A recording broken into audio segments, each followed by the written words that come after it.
اعوذ باللہ من الشیطان الرجیم، بسم اللہ الرحمن الرحیم۔ واقعہ معراج۔ جس رات میرے حضور اور آقا دو جہاں صلی اللہ علیہ وآلہ وسلم وہاں تک کا سفر کیا جہاں تک کوئی سوچ بھی نہیں سکتا۔ یقیناً یہ عزت اور عظمت نہ میرے حضور سے پہلے کسی کو ملا اور نہ حضور کے بعد کسی کو ملا۔ اللہ تعالیٰ نے اپنے محبوب کو اتنی نعمتوں سے نوازا کہ کمی نہ رہی، اور میرے حضور کے صدقے اللہ تعالیٰ نے ہمارے اوپر اتنا کرم کیا کہ اللہ نے اپنے محبوب سے امت کے بخشنے کا وعدہ کر دیا کہ اے میرے محبوب، میں نے آپ کی امت کو بخش دیا ہے۔ تو یہ اللہ تعالیٰ کا اور اس کے رسول کا ہمارے اوپر یہ احسان ہے، اور یہ سب میرے حضور کی وجہ سے ہے۔ اور اس کے علاوہ اس معراج کی رات کو اللہ نے وہ تحفہ عطا کیا جو کہ ہمارے بخشنے کا سبب بھی بنا۔ اللہ نے اپنے محبوب کو 50 نمازیں تحفے میں دیے۔ تو آپ صلی اللہ علیہ وسلم جب واپس آئے، آدھے راستے میں ہی موسیٰ علیہ السلام نے روکا اور فرمایا کہ یا رسول اللہ، اگر آپ یہ کم کر دیں گے تو ان کی آسانی ہوگی۔ تو میرے حضور واپس گئے، اللہ نے 50 سے 45 کر دیے۔ اسی طرح دوبارہ گئے، پھر موسیٰ علیہ السلام نے یہی فرما کر واپس بھیج دیا۔ آپ صلی اللہ علیہ وآلہ وسلم نے 9 مرتبہ خدا سے ملاقات کی، اور آخر میں 5 نمازیں آپ صلی اللہ علیہ وسلم کو ملی۔ اور اس وقت بھی اللہ تعالیٰ نے فرمایا کہ میرے محبوب، میں اپنی بات کو تبدیل نہیں کرتا۔ جو آپ کا امتی 5 نمازیں پڑھے گا، میں ان کو 50 نمازوں کا ثواب دوں گا۔ تو یہ بہت بڑا احسان ہے میرے حضور کا، کہ جن کے صدقے ہمیں 50 سے 5 نمازیں ملی، اور وہ 5 نمازیں بھی ایسی ہیں کہ جن کا ثواب 50 نمازوں جتنا ہو۔ اور اللہ کا یہ کرم ہے میرے حضور کے صدقے کہ اللہ نے کچھ اعمال ہمیں ایسے بھی عطا فرمائے کہ وہ اگر ہم ایک دن کریں تو ہمارے تمام گناہ جڑ جاتے ہیں، اور جتنی زندگی ہم نے گزاری ہے ان کا ثواب نکل جاتا ہے ہمارا۔ جس طرح کہ میرے حضور نے فرمایا، حدیث مبارک ہے، آپ صلی اللہ علیہ وآلہ وسلم نے فرمایا کہ جو شخص جمعے کے دن عصر کی نماز کے بعد اٹھنے سے پہلے مجھ پر 80 مرتبہ درود پڑھے گا، اللہ تعالیٰ اس کے 80 سال کے گناہ معاف فرمائیں گے، اور اس شخص کو اللہ تعالیٰ 80 سال کی نیکیوں کا ثواب بھی عطا فرمائیں گے۔ یہ ہمارے آقا کے صدقے ملا ہے ہمیں۔ ایک مقام پر حضرت موسیٰ علیہ السلام ندی کے کنارے تشریف فرماتے کہ آپ نے دیکھا ایک پرندے نے اس پانی میں غوطہ لگایا اور پھر جا کے مٹی میں خود کو گندا کیا اور پھر آگ کے پانی میں صاف کیا۔ تو موسیٰ علیہ السلام یہ منظر دیکھ رہے تھے تو آپ کے ذہن میں خیال آیا یہ کیا ماجرا ہے، اس کا کیا مقصد ہے۔ تو چونکہ وہ اللہ سے باتیں بھی کرتے تھے تو اللہ تعالیٰ نے فرمایا کہ اے موسیٰ، تم یہی سوچ رہے ہو نا کہ یہ کیا ہو رہا ہے، کیا ماجرا ہے اس کا۔ آپ نے فرمایا جی میرے رب، میں یہی سوچ رہا ہوں کہ یہ کیا ماجرا ہے، کیوں یہ پرندہ ایسے کر رہی ہے۔ تو اللہ تعالیٰ نے فرمایا کہ میرا محبوب جو کہ خاتم النبیین ہوگا، اور وہ اولین بھی ہے اور آخرین بھی ہے اور رحمت للعالمین بھی ہے، میں ان کے امت کو یہ انعام عطا کروں گا کہ وہ گناہ کریں گے تو وہ جب صبح کی نماز پڑھتے ہیں، وضو کرتے ہیں، تو وہ اسی طرح گناہ اس کے جڑ جائیں گے۔ پھر جب وہ صبح سے لے کر زور تک اتنے گناہ کریں گے اور پھر وضو کریں گے، وضو کر کے پھر ان کے گناہ ایسے ہی جڑ جائیں گے۔ پھر اسی طرح فرمایا کہ عصر کی نماز تک اور عصر سے مغرب کی نماز تک تو ان کے گناہ جڑ جائیں گے۔ تو یہ بھی ہمارے اوپر بہت بڑا احسان ہے، اور یہی انعام اللہ تعالیٰ نے اس معراج کی رات کو میرے محبوب کو عطا کیا، اور ہمارے بخشنے کا یہ ایک بہانہ بنا دیا۔ یا ہم 5 نمازیں پڑھیں گے تو ہمیں 50 نمازوں کا ثواب بھی ملے گا، اور ہمارے جو بھی گناہ ہوتے جائیں گے وہ ہم سے جڑتے بھی جائیں گے اور ہمیں ثواب بھی ملے گا۔ تو اللہ تعالیٰ نے اپنے محبوب کو 5 نمازیں کر کے دیے، اور اس امت کو سکون کی دولت نصف عطا فرمائی۔ اللہ تعالیٰ نے اس واقعے کو قرآن مجید میں بہت بڑھ چڑھ کر شان و شوکت کے ساتھ بیان کی ہے، اور اس ذات پاک نے اپنے محبوب کو رات کے کچھ ہی لمحات میں، کچھ ہی حصے میں، مختصر سے حصہ، اس حصے میں اپنے محبوب کو مسجد حرام سے مسجد خاص تک، یعنی مسجد اقصیٰ تک سیر کرائی، تاکہ وہ اپنے محبوب کو اپنی قدرت کی نشانیاں دکھائیں اور ثابت کر دیں، اور ان پر اپنی رحمتوں کا نزول بھی فرمائیں۔ پھر اللہ نے مسجد اقصیٰ سے لے کر آسمان تک، اور آسمان سے سدرۃ المنتہا تک، اس کے درمیان میں کئی مرحلات سے گزارا گیا آپ صلی اللہ علیہ وآلہ وسلم کو، اور سدرہ سے جہاں تک میرے اللہ نے اپنے محبوب کو چاہا وہاں تک ان کو سیر کرائی، تاکہ انہیں اپنی قدرت کی نشانیاں دکھائیں۔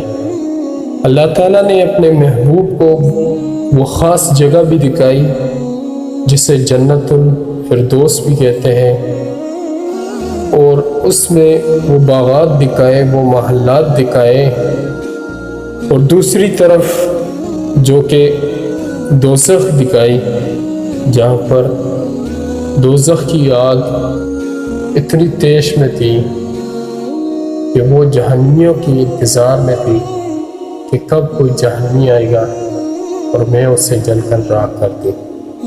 یہ نظارہ میرے محبوب نے اس رات کو دیکھے، اور آپ کو کئی انعامات بھی ملے۔ اس کے علاوہ میرے محبوب نے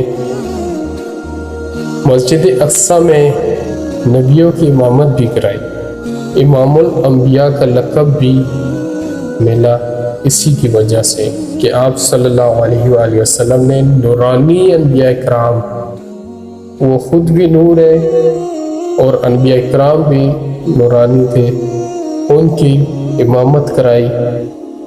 ان انبیاء کرام میں حضرت آدم علیہ السلام جیسے پیغمبر بھی موجود تھے، جو کہ نسل انسانیت کے باپ ہیں، اور وہاں پر موسیٰ علیہ السلام بھی موجود تھے، جن سے میرے اللہ خود باتیں کرتے تھے۔ اور حضرت داؤد علیہ السلام بھی جلوہ فرماتے، جن کو اللہ نے یہ معجزات عطا فرمایا، وہ اگر ہاتھ میں لوہا بھی اٹھا لیتے تو وہ پگھل جاتے۔ اس کے علاوہ حضرت یوسف علیہ السلام جو کہ حسین و جمیل تھے اور اللہ نے ان کو بہت بڑا مقام بھی عطا فرمایا تھا۔ اس کے علاوہ حضرت عیسیٰ علیہ السلام جو کہ مٹی سے پرندہ بنا کر پھونک مارتے تھے اور اس پرندے میں اللہ اپنی قدرت کے ذریعے روح ڈالتے اور وہ اسے اڑنے کی طاقت بھی عطا فرماتے، اور وہ مردوں کو بھی زندہ فرماتے اللہ کے حکم سے، اور اللہ نے سب سے بڑھ کر انہیں بغیر باپ کا بھی پیدا کیا، اور یہ اللہ تعالیٰ کے سب سے بڑی نشانیوں میں ایک نشانی ہے، جو کہ ایک پیغمبر کو بغیر باپ کا پیدا کیا۔ اس کے علاوہ بھی کئی شان و شوکت والے پیغمبر انبیاء اکرام موجود تھے، لیکن یہاں پر میرے حضور نے امامت فرمائی تھی، اور یہ لقب تبھی انہیں عطا فرمائی کہ وہ اولین اور آخرین بھی ہیں۔ اور اس سے بڑھ کر پھر اللہ تعالیٰ نے اپنے محبوب کو اپنا دیدار کرایا۔ یہ واقعہ جو کہ رات کے حصے میں حضور آسمان پر گئے بھی ہیں، آسمان سے اوپر گئے ہیں، یعنی سدرۃ المنتہا، اور وہاں سے واپس بھی آئے ہیں۔ یہ لوگوں کے لیے بہت بڑا امتحان تھا، منافقین اس کو ماننے کے لیے تیار نہیں تھے، کفار کے لیے یہ بہت بڑا امتحان تھا۔ تو واقعہ معراج رجب کی 27ویں شب کو اللہ تعالیٰ نے اپنے پیارے محبوب کو معراج کا شرف عطا کیا۔ یہ واقعہ ہجرت کے 5 سال قبل پیش آیا۔ رات کا پچھلا پہر ہے، اللہ تعالیٰ نے جبرائیل امین کو روانہ کیا اور ساتھ میں 50,000 فرشتوں کو بھی روانہ کیا۔ اور دوسری طرف اللہ تعالیٰ نے اپنے فرشتوں سے فرمایا کہ آج کوئی ذکر و اذکار نہیں ہوگا، آج میرے محبوب کی آمد کی تیاریاں اور آسمانوں کو سجانا ہے، اور اسی کے ساتھ میرے حضور پر درود شریف کی آوازیں بلند کرنی ہیں۔ جبرائیل حضور صلی اللہ علیہ وآلہ وسلم کی طرف تشریف لائیں تو دیکھا آپ صلی اللہ علیہ وآلہ آرام فرما رہے تھے۔ اللہ سے مخاطب ہوئے کہ میرے رب، ایک قدرت رکھنے والے میرے حضور اور آپ کا محبوب آرام فرما رہے ہیں، تو آپ فرمائیں کہ میرے لیے کیا حکم ہے؟ اللہ تعالیٰ نے فرمایا، اے جبرائیل، میرے محبوب کو ایسے نہ جگانا کہ ان کے رام میں خلل آئے۔ اور اللہ نے فرمایا کہ جبرائیل امین، یہ گستاخی نہ ہو کہ وہ جاگے اور انہیں کوئی تکلیف پہنچے۔ جبرائیل امین نے میرے حضور کے کلمے چومنے شروع کر دیے، اور چومتے چومتے آپ صلی اللہ علیہ وآلہ وسلم کی جب آنکھ بیدار ہوئی تو آپ نے دیکھا کہ جبرائیل امین تشریف فرماتے۔ آپ نے پوچھا کہ جبرائیل، کیا بات ہے، اتنی رات میں کچھ وحی لے کر آئے ہوں یا کوئی پیغام ہے میرے لیے اللہ کی طرف سے، کوئی حکم آیا ہے؟ تو جبرائیل امین نے کہا، نہیں یا رسول اللہ نے مجھے حکم فرمایا ہے کہ جا میرے محبوب کو فرما دے کہ آج اللہ تعالیٰ اپنے محبوب سے ملاقات کرنا چاہتا ہے، تو میں اس لیے آپ کی طرف آیا کیونکہ مجھے اللہ کی طرف سے حکم ملا۔ جبرائیل امین نے آپ صلی اللہ علیہ وسلم سے فرمایا کہ یا رسول اللہ، آپ تیاری کر لیں، آپ کی سواری آپ کے منتظر ہے۔ یہ وہ سواری ہے جو کہ اللہ تعالیٰ نے اپنی طرف سے بھیجی تھی حضور کے لیے، اور ان کی رفتار بہت تیز ہے۔ میرے حضور نے جب وضو فرمایا اور براق کی طرف بڑھے تو جبریل امین سے مخاطب ہوئے، میری امت کا کیا ہوگا؟ تو جبرائیل نے فرمایا کہ یا رسول اللہ، اللہ نے یہ وعدہ فرمایا ہے کہ اس رات کے صدقے میں نے آپ کی امت کو بخش دی ہے۔ یہ سنتے ہی آپ صلی اللہ علیہ وسلم سواری پر جلوہ فرما ہو گئے۔ جبریل امین نے رکاب تامی، میکائیل نے لگام پکڑی اور اسرافیل زین سنبھالی، جس کے ساتھ ہی 50,000 فرشتوں کے سلام کی صدا سے آسمان گونج اٹھے۔ ایک موقع پر حدیث میں آیا ہے کہ براق کی تیز رفتاری کا یہ عالم تھا کہ جہاں اس کی نظر پڑتی وہاں پر ان کا قدم رکھ ہوتا، یعنی جہاں وہ نظر لگاتے وہاں پر ہی ان کا قدم بھی لگتا۔ براق کا سفر اس قدر تیزی کا ہوا کہ جس تک انسان کی عقل بھی نہیں پہنچ سکتی، اس قدر تیزی کے ساتھ کہ ہر طرف موسم بہار کی طرح ہوائیں شروع ہو گئی اور چاروں طرف نور ہی نور پھیلتا گیا۔ اس سفر کے دوران اتنی تیزی رفتاری میں آپ صلی اللہ علیہ وآلہ وسلم نے قبر میں موجود موسیٰ علیہ السلام کو بھی دیکھا کہ وہ نماز یا درود پڑھ رہے تھے۔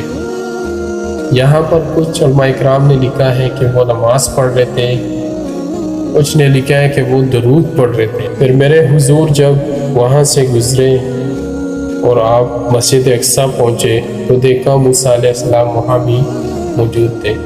یہاں پر سوال آیا کہ کیا موسیٰ علیہ السلام آپ صلی اللہ علیہ وآلہ وسلم سے جلدی پہنچ گئے تھے؟ تو علماء کرام نے فرمایا کہ نہیں، وہ جلدی نہیں پہنچے۔ براق جو کہ سواری ہے اور نبیوں کی رفتار الگ قسم کی ہے، تو اس وجہ سے موسیٰ علیہ السلام پہلے پہنچے۔ آپ صلی اللہ علیہ وآلہ وسلم سے پوچھا کہ یا رسول اللہ، آپ اتنے مقام اور مرتبے والے ہیں، آپ پہلے نہیں پہنچے؟ تو آپ صلی اللہ علیہ وآلہ وسلم نے فرمایا کہ اے لوگوں، میں پہلے پہنچ سکتا، لیکن وہ میری رفتار نہیں تھی، وہ براق کی رفتار تھی۔ نبیوں کی اور براق کی رفتار میں بہت بڑا فرق ہے، کیونکہ اللہ نے اپنے انبیاء اکرام کو بڑھ چڑھ کر نعمتیں عطا کیے اور بڑھ چڑھ کر معجزات عطا کیے۔ تو یہاں پر علماء اکرام نے فرمایا کہ موسیٰ علیہ السلام براق سے پہلے پہنچ گئے۔ اگر حضور صلی اللہ علیہ وآلہ وسلم اپنی رفتار میں ہوتے تو وہ کہیں بڑھ چڑھ کر ان سے پہلے پہنچ جاتے۔ اس کے بعد میرے حضور صلی اللہ علیہ وآلہ وسلم نے مسجد اقصیٰ میں تمام انبیاء اکرام کی امامت فرمائی اور وہاں سے آسمان کی طرف سفر شروع کیا۔ جب آپ صلی اللہ علیہ وآلہ وسلم سدرۃ المنتہا تک پہنچے تو جبریل امین نے فرمایا کہ یا رسول اللہ، اس سے آگے اب میں نہیں جا سکتا۔ آپ نے فرمایا کیا ہوا جبریل امین، آپ کیوں نہیں جا سکتے؟ آپ نے فرمایا کہ یا رسول اللہ، اگر میں ایک ذرہ قدم برابر بھی اس سے آگے بڑھا تو میں جل کر راکھ ہو جاؤں گا۔ یہاں پر شاعر نے بڑا خوبصورت فرمایا، کوئی فلک تیرا یار گیا، کوئی جا سدرت یا ہار گیا، کوئی فلک تیرا یار گیا، کوئی جا سدرت ہار گیا، ایک کالیاں زلفاں والا سی جڑا عرش تو بھی لنگ پار گیا۔ پھر وہاں سے آگے میرے حضور صلی اللہ علیہ وآلہ وسلم کے لیے ایک سبز نوری تخت لایا گیا جسے رف رف کہتے تھے۔ میرے حضور صلی اللہ علیہ وآلہ وسلم اس تخت پر جلوہ فرما ہوئے۔ علماء اکرام فرماتے ہیں کہ وہ تخت براق سے بھی زیادہ تیز رفتار تھا، پھر ایک مقام پر رف بھی رک گیا۔ اب اس سے آگے میرے حضور صلی اللہ علیہ وآلہ وسلم کی اپنی رفتار شروع ہوئی۔ اب صلی اللہ علیہ وآلہ وسلم تخت سے نیچے اترے تو آواز آئی کہ محبوب آگے بڑھے۔ آپ صلی اللہ علیہ وآلہ وسلم تھوڑے سے گھبرائے بھی تھے، لیکن خوشی بھی تھی کہ وہ اپنے رب سے ملنے جا رہے ہیں۔ آپ صلی اللہ علیہ وسلم نے قدم بڑھایا تو ایک قدم سے حضور نے اتنا راستہ طے کیا کہ جتنا حضور صلی اللہ علیہ وآلہ وسلم نے براق میں مسجد حرام سے مسجد اقصیٰ تک اور مسجد اقصیٰ سے آسمان تک اور اس سے آگے 5 مرحلات جو کہ آسمان سے دوسرے آسمان تک اور دوسرے سے تیسرے، تیسرے سے چوتھے اور چوتھے سے 5ویں اور 5ویں سے چھٹے اور چھٹے سے 7ویں آسمان تک۔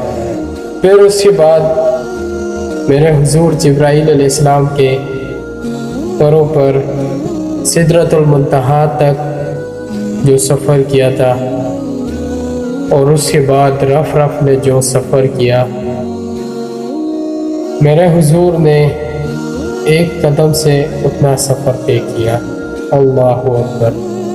تو یہ رفتار تھی میرے حضور کی، اور پھر ہر قدم پر اتنا سفر طے کرتے کہ جو پچھلے قدموں میں جتنا طے کیا۔ آپ آگے بڑھتے رہے اور ساتھ ساتھ میں یہ آواز آپ کو سنائی دے رہی تھی کہ میرے محبوب آگے بڑھے۔ یہ آواز حضور صلی اللہ علیہ وآلہ وسلم نے 70 مرتبہ سنی۔ پھر میرے حضور وہاں تک پہنچے جہاں تک کوئی بھی نہیں گیا۔ اللہ نے پتہ ہے کیا فرمایا؟ اللہ نے فرمایا کہ یہ سفر نہیں، میرے محبوب کی سیر ہے۔ لوگوں، جب میرے حضور کی سیر کا یہ عالم ہے کہ تمہاری عقلیں تک گئی ہے، تو جب وہ سفر کریں گے تو کیا عالم ہوگا۔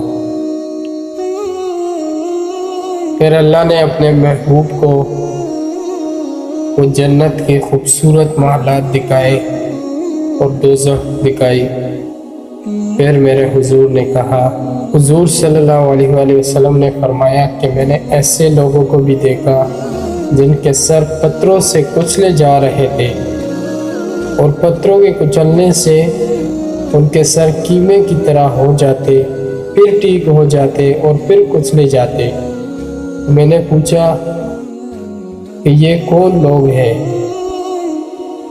تو بتایا گیا کہ یہ وہ لوگ ہیں جو نماز نہیں پڑھتے، جو نماز میں سستی کرتے ہیں، جو نماز کے وقت اپنے کام کو نہیں چھوڑتے بلکہ اپنے کاموں میں ڈوب جاتے ہیں اور کہتے ہیں کہ پڑھ لیں گے، ابھی تو ٹائم ہے۔ تو یہ وہ لوگ ہیں جو نماز نہیں پڑھتے تھے اور نماز میں سستی کرتے۔ اسی طرح میرے حضور کو اللہ تعالیٰ نے کئی سارے اپنی قدرت کی نشانیاں دکھائی۔ اس کے بعد میرے حضور اس مقام تک پہنچے جہاں اللہ تعالیٰ نے ان سے ملاقات کرنی تھی۔ آپ وہاں پہنچے تو آپ اپنے نعلین مبارک اتارنے لگے، تو آواز آئی کہ محبوب، یہ زمین آپ کے قدموں کے لیے ترس رہی ہے، آپ نعلین نہ اتارے۔ تو آپ داخل ہوئے، آپ نے نعلین نہیں اتارے۔ علماء اکرام نے لکھا، قرآن نے یہ تفسیر کی کہ